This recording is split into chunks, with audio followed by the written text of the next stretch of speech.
A study by the International Journal of Drug Policy found that in 2002, fewer than 2% of people sampled said they had used illegal drugs such as marijuana, cocaine, and opioids. By 2017, this number had grew to 10% of people surveyed. What do the numbers look like in 2024? Are they effective? Now we're joined by the CEO at the Tobacco, Alcohol and Gambling Advisory, Advocacy and Action Group. Peter Ucko joins me now to chat more about this. Peter, thank you so much for your time. Welcome to Newzroom Afrika. My pleasure. Thank you. Thank you very much. So could you paint a picture of the current situation in South Africa when it comes to substance abuse? Oh, that's a big picture and would require too many colors to paint that. It's really bad. The numbers tell us that it's bad, and we just have to look around society and we know that it's bad. But I think that, and we can give you frightening statistics about the number of deaths and fetal alcohol syndrome and all those really frightening, disastrous things which we as a society have to deal and manage tragically. I prefer to look at the cause of all these actions. First of all, when it comes to drugs and that sort of thing, a lot of it is simply criminality. It's people wanting to get rich quickly, and it doesn't matter who they harm along the way. Now, sometimes that criminality, and can I say that in inverted commas, sometimes that criminality is translated to formal industries.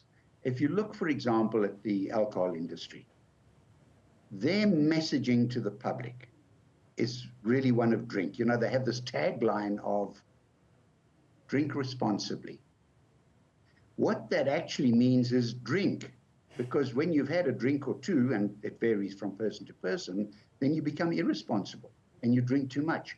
Binge drinking is a huge problem where people generally don't drink during the week, may not drink during the week, and then on the weekend they binge drink and it goes mad. And binge drinking is recognized as 6 or more consumed alcohol products in one day or an evening.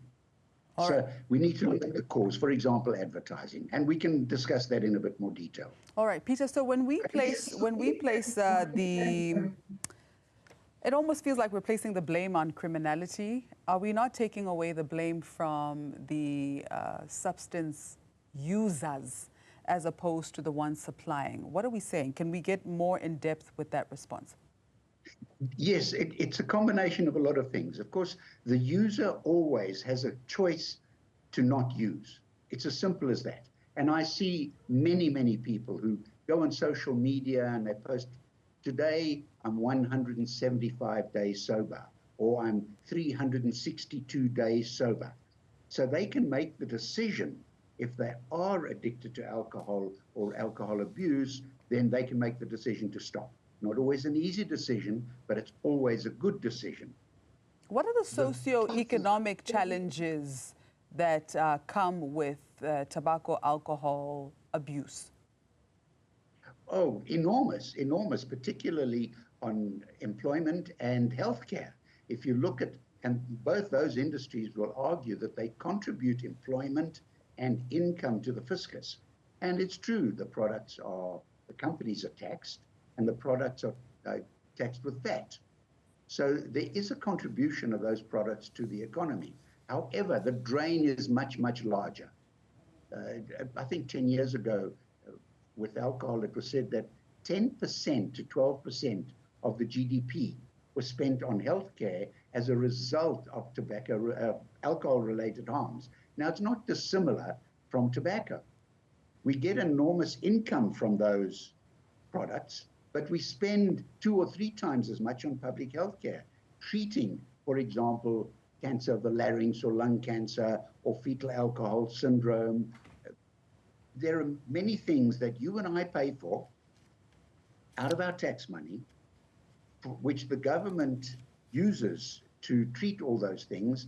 And then the industry argues, yeah, but we contribute employment and money to the fiscus. I don't know what they mean by we contribute employment. Yes, they cause massive diseases So the government now has to have rehab centers and hospitals to treat the diseases which are totally avoidable. And let's look at both products have got stalled bills at the moment, but the alcohol bill or revisions to the Alcohol Act, the legislation, have, I don't know, maybe 10 years in the going and nothing has happened. And that needs to, for example, ban advertising. So let's look at the key, not the results, the key at the beginning. Why do people start drinking and how do we slow that down? One of the key things is to ban alcohol advertising. Just look at the adverts of alcohol. The market is saturated and they never tell you about the product. They never tell you that it's addictive. They never tell you that it's a Class A carcinogen. I don't know if you knew that, Masachaba. I didn't know that. Alcohol, Class A carcinogen. So why would we want to drink that? Yeah. But, okay, there is a social use of the product. To what extent, Steve, let's expand more on, you say there's a social use of the product.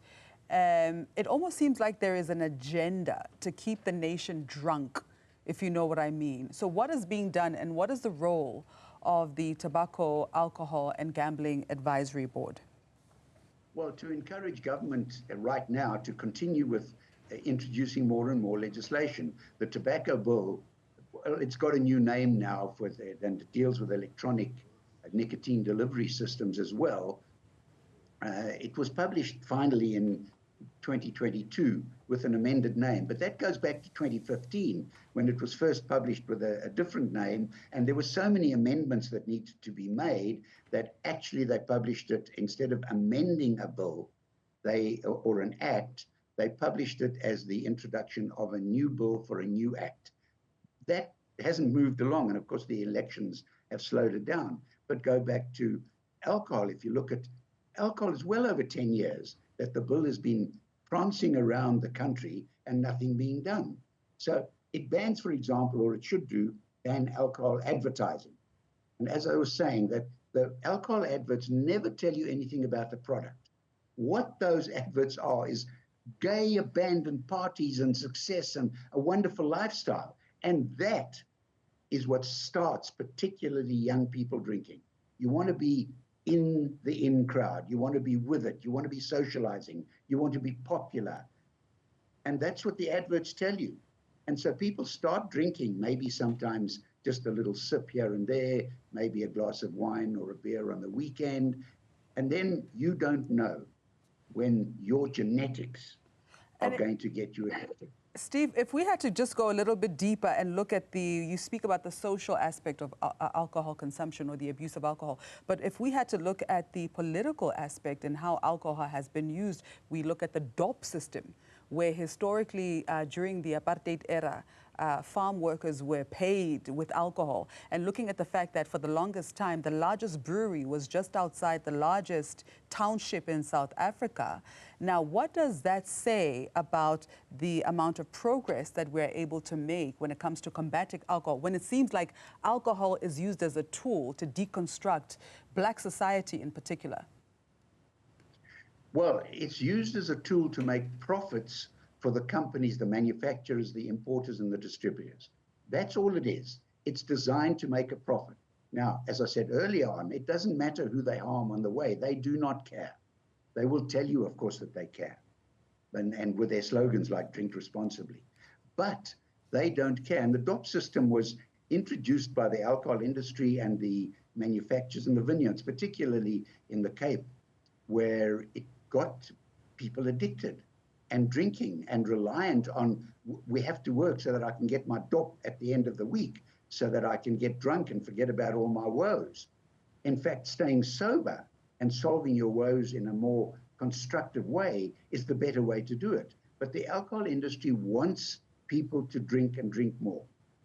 All right. And the problem is that social drinking, whether you agree with it or not, whether you say, okay, alcohol's a Class A carcinogen or not, there is a social element to drinking alcohol with friends and so on. Yeah, and it gets perpetuated. It gets perpetuated in the media. We see it all the time. Whether you're watching a movie or a drama series, everyone is holding a glass of wine or having a shot of tequila. The media is playing a huge role in also embedding it in our social consciousness. But Last and very briefly, Steve, can we speak about the effectiveness and the access to rehabilitation centers? Because it's so expensive to be rehabilitated in this country. Yes, there are some good private facilities. There are several government facilities, and they still don't have one in every single province, unfortunately. The problem, like the public hospitals, is that the government-run rehabilitation facilities are not very good. And very often people are sent there by order of the court. So the people who are sent there don't want to be there. So they're not subject to successful rehabilitation. And the centers are really, from what I've seen, badly run. And we need to get more of them. We need to make them much more professional and take care of all the other peripheral things like the media. It just popped into my head, for example, Formula One motor racing.